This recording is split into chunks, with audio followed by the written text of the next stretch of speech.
BPL এ নিয়ে 2টা 100 আপনি কোনটাকে বেশি এগিয়ে রাখবেন? আর আরেকটা প্রশ্ন, শুরুতে রান করছিলেন না, এখন আপনি টপ রান গেটার, এই ব্যাপারটা আসলে কিভাবে? দুইটা 100 দুটাকে এগিয়ে রাখবো আলহামদুলিল্লাহ, কারণ দুইটাই ম্যাচ মানে জেতাইতে পেরেছি আলহামদুলিল্লাহ। সব থেকে ভালো লাগে যে যখন টিমকে জেতানো যায়, এটাই সবথেকে প্রাউডের মোমেন্ট। আলহামদুলিল্লাহ টিমকে অবশ্যই টিমের জন্য কন্ট্রিবিউট করতে পেরে ভালো লাগছে। আর আরেকটা ব্যাপার যেটা ছিল যে রান করছিলেন না শুরুতে, সেই জায়গা থেকে আপনি এখন টপ রান গেটার। দেখেন, টি-20 ফরম্যাটটা এমনই যে রেগুলার রান হবে না, রেগুলার রান কেউ করেও না, বা খুব কম রেগুলার রান করে, রেগুলার পারফর্ম করে। তো অন অফ হয়, কিন্তু মেক শিওর করতে হবে যে যখনই সেট হয়ে যাব যেন ইনিংসটা বড় হয় as a top order batsman হিসেবে। মিডল অর্ডারের রোলটা আলাদা থাকে, হয়তো বা মিডল অর্ডার 25, 30, 15, 20 একটা ইম্প্যাক্টফুল ইনিংস খেলে যারা মিডলে খেলে। বাট আমি মনে করি টপ অর্ডার থেকে যারাই যখনই ব্যাটিং করবে টিমের জন্য যতটুকু কন্ট্রিবিউট করা যায়। হৃদয়, আপনার রানের ট্রান্সফরমেশন যেটা হলো সেটা তো আসলে ওপেনিং করার পর থেকে আর কি। ওপেনিং করার পেছনে বাধাটা কিছু, সেটা কি আপনার দিক থেকে এসেছে না টিমের দিক থেকে, না এটা কম্বাইন্ড হতে পারে? আপনারা কিভাবে এলো, প্লাস এখানে ন্যাশনাল টিমের কোনো চিন্তা ভাবনা আছে কিনা? টিমের দেখেন, অ্যাজ এ প্রফেশনাল প্লেয়ার হিসেবে আপনাকে সব জায়গায় খেলারটা অভ্যাস রাখা উচিত, এবং সব জায়গায় কিভাবে অ্যাডাপ্ট করা যায় এটা খুব ইম্পর্টেন্ট। আপনি যদি দেখেন অনেক বড় বড় প্লেয়ারও টি-20 ফর্মেটে বিশেষ করে আপ ডাউন করে। তো আমি টিম থেকে যখন আমাকে এই অপরচুনিটি দিয়েছে, আমাকে যখন বলেছে, আমি বলেছি যে আমার কোনো প্রবলেম নেই, কারণ আমি নিজে থেকেও মেন্টালি রেডি থাকি যে আমাকে যখন যেখানে নামাবে আমি ট্রাই করবো টিমকে ওইভাবে কন্ট্রিবিউট করার জন্য। হ্যাঁ, যেটা হয় টপ অর্ডারে খেললে ইনিংসটা বড় করার সুযোগ থাকে, এবং মিডল অর্ডারে বা নিচের দিকে খেলে যেটা বললাম যে ইম্প্যাক্টফুল ইনিংসগুলো যেটা 25, 30, 40, 50 যেগুলো যতটুকু করা যায় এটাই। ন্যাশনাল টিম নিয়ে তো কিছু বলতে পারবো না। এটা ন্যাশনাল টিম তো শুধু মানে ওখানে যদি দেখেন অনেক টপ অর্ডার ব্যাটসম্যান আছে, এবং তারা লাস্ট 1 বছর ভালো করে এসেছে। তো আমি মনে করি না যে এই জায়গাটা এই মুহূর্তে, এটা আমার চিন্তা ভাবনা, টিম কি চিন্তা করছে জানি না। যারা এতদিন ভালো করে এসেছে তাদের ওপর অবশ্যই বিশ্বাসটা রাখা উচিত, এবং আমি চাইবো যে তারাই আমাদের দেশকে ভালোভাবে রিপ্রেজেন্ট করবে আরও সামনের দিকে ইনশাল্লাহ। আজকের রাত টেস্টটা একটু বলবেন, মানে 174 রান ট্রিকি ছিল নিশ্চয়ই, আপনারা যখন নামেন তখন কি ধরনের প্ল্যান ছিল, বা ওই আপনাদের কোয়ালিফায়ার খেলারও একটা ব্যাপার আছে সেটা নাম ছিল? না, এইরকম ম্যাচ আমি যেটা বললাম এর আগেও চেস করেছি, যেটা লাস্ট একটা সেঞ্চুরি করেছিলাম, এবং আমার যতটুকু মনে পড়ে কুমিল্লাতে খেলেছিলাম ওই রকম একটা কোয়ালিফায়ারের ম্যাচ এমন ছিল। তো এই রকম ম্যাচে আমার কাছে যেটা মনে হয়েছে যে পাওয়ার প্লেটা খুব বেশি ইম্পর্টেন্ট। তো আমি জাস্ট ফোকাস করেছিলাম যে পাওয়ার প্লেটা কীভাবে ইউটিলাইজ করা যায়। আমার প্ল্যান ছিল পাওয়ার প্লেটা যতটুকু টিমকে সামনের দিকে এগিয়ে নিয়ে যেতে পারি, কারণ পাওয়ার প্লেতে যদি রান হয়ে যায় তাহলে নিচের ব্যাটসম্যানদের জন্য ইজি হয়ে যায়। কোয়ালিফায়ার খেলার কোনো চিন্তা ভাবনা ছিল, মানে টপ টুতে থাকার যে ব্যাপারটা আছে? বুঝিনি, আবার বলেন। রান রেটে আগে কিন্তু আপনারা টপ টুতে থাকতেন না, এত কিছু চিন্তা করিনি। ম্যাচ যেটা ছিল প্ল্যান, ম্যাচটা কীভাবে জেতা যায় এটাই প্ল্যান ছিল।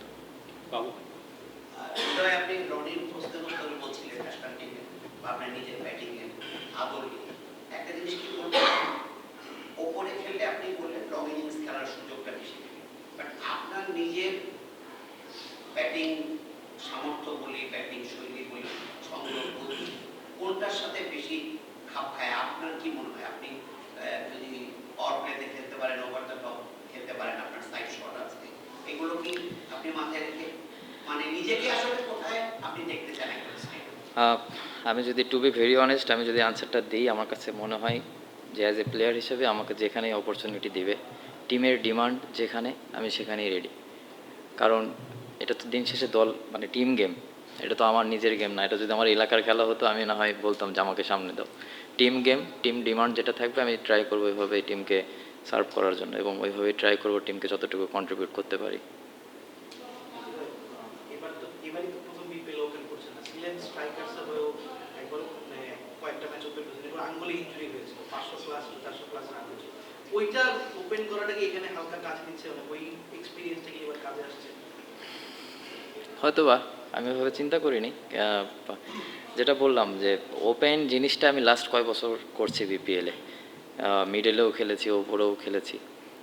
প্ল্যান থাকেই একটাই যে আমি যখনই যেখানে অপরচুনিটি পাবো টিমকে যতটুকু পারবো কন্ট্রিবিউট করার জন্য।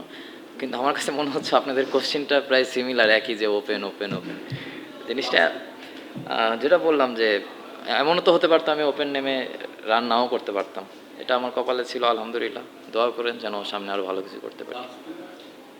আবারও সিভিলের কোশ্চেনই, আপনি যেটা বললেন যে রান নাও করতে পারতেন, বাট ওপেনিং এ আপনার রান ভালোই আসে, সেটা প্রতিটা বিপিএল এ আমরা দেখি। লিটন দাস আপনার ন্যাশনাল টিমের ক্যাপ্টেন, একই সঙ্গে এই জায়গায় ক্যাপ্টেন, আগের ম্যাচগুলোতে ক্যাপ্টেন তিনি করছিলেন না।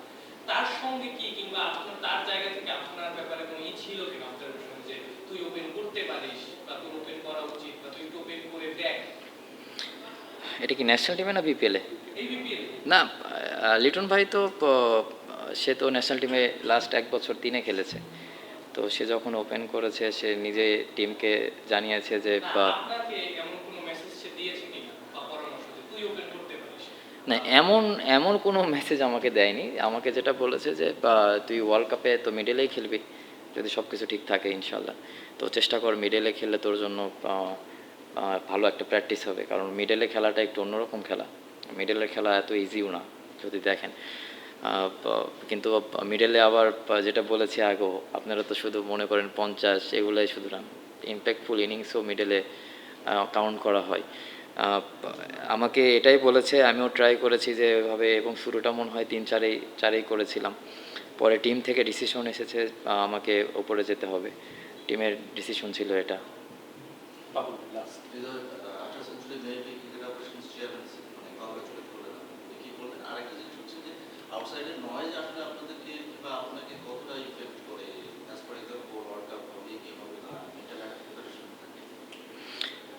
না, মাঠে দেখা হয়েছিল, কংগ্রেস দিয়েছে যেটা নর্মালি সবাই দেয়, বলেছে ভালো ব্যাটিং হচ্ছে, আলহামদুলিল্লাহ। আর ওয়ার্ল্ড কাপের বিষয়টা, এটা তো আসলে আমাদের কন্ট্রোলে নাই। যে জিনিসটা কন্ট্রোলে নেই এটা নিয়ে চিন্তা করা মানে, আমি পার্সোনালি ফিল করি এটা ওয়েস্ট অফ টাইম। যে যখন আমরা জানবো, আমরা রেডি আছি, আমরা সবাই খেলার ভিতরে আছি এবং প্রিপারেশনটাও খুব ভালোভাবে নিচ্ছি। যখন আমরা জানবো, আমি মনে করি যে আমরা সবাই রেডি টু প্লে। আপনি মাত্র বললেন তুমি আপনাকে বলেছে যদি সবকিছু ঠিক থাকে ওয়ার্ল্ড কাপ, কয়েকজন ওপেনার এখন পর্যন্ত একটু আউট অফ ফর্ম, মানে ওপেনিং প্রসঙ্গে আসছে, যদি 2 ম্যাচ 3 ম্যাচ ওপেনাররা ফ্লপ করে, সেক্ষেত্রে কি আপনাকে আমরা ওয়ার্ল্ড কাপে ওপেনিং করতে দেখতে পারি না যদি সবকিছু ঠিক থাকে? আচ্ছা, আমার কাছে মনে হয় যে আপনারা খুব তাড়াতাড়ি একজনকে অনেক উপরে তোলেন, আবার একজনকে অনেক নিচে খুব তাড়াতাড়ি নামান। তো আমার কাছে আমি রিকোয়েস্ট করব ফ্রম প্লেয়ার সাইড যে আপনারা একটু ধৈর্য নিয়েন। দেখেন লাস্ট 1 বছর ওরা সবাই ভালো পারফর্ম করেছে এবং লাস্ট কয়েকটা সিরিজও ভালো খেলেছে। এই মুহূর্তে আপনি কাকে রেখে কি, বিপিএল তো আপনি কাউন্ট করতে পারবেন না, ইন্টারন্যাশনাল খেলা আলাদা, বিপিএল খেলা আলাদা। তো দোয়া করেন যেন ভালো করে, সবাই যেন ভালো করে, তাহলে আপনার জন্য ভালো, আমাদের জন্য ভালো, দেশের জন্য ভালো। বাবু ভাই একটু নিয়ে নিই আপনি। হৃদয়, আপনি আপনার পয়েন্ট অফ ভিউ থেকে বললেন, আমি being a senior most journalist, আপনাকে খুব বিনয়ের সঙ্গে আমি বলছি, প্রেস কনফারেন্সে এই ধরনের প্রশ্ন হবে, হ্যাঁ, উত্তরটা আপনি আপনার ক্যাপাবিলিটি দিয়ে কৌশলে দিবেন। কখনোই জার্নালিস্টকে বললেন না যে আপনারা কাউকে করে উঠে ফেলেন, কাউকে না। আপনি আজকে কিন্তু এখানে শুধু ম্যাচ উইনিং সেঞ্চুরির জন্য আজকে আপনি 10 রানে আউট হয়ে কিন্তু আপনি এখানেও আসতেন। কাজে আপনাদের এই যে কথাগুলো হচ্ছে, এই যে প্রত্যাশাটা, একটা ভালোর পরে মানুষ সিঁড়ি বেয়ে উপরে ওঠে, এটাই মিডিয়ার কাজ। এটা সাধারণ মানুষ চিন্তা করে। কাজে মিডিয়া কিন্তু হুট করে কাউকে নামায় না, ওঠায়। প্লিজ এগুলো একটু মাথায় রেখে হ্যাঁ, এটা খুব ভালোভাবে, জি এটা খুব ভালোভাবে মাথায় আছে।